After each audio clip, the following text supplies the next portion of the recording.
हो रही थी फैजाबाद में, हम तब भी लब्बैक या रसूलल्लाह कह रहे थे।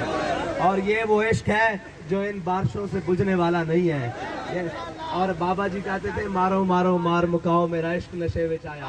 अगर कोई मुखालिफ या मौसम आ जाए या कोई बंदा आ जाए, हमारा इश्क मजीद नशे में आता है, हमारा इश्क बुझने वाला नहीं है। हम जिनकी औलादों में से हैं हजरत उकबा बिन नाफे रजी अल्लाह ताला अन्हो, आप अफ्रीका के जंगलों में, अफ्रीका में याद करते करते आगे निकल गए, आगे समुंदर आ गया, जगह ख़त्म हो गई।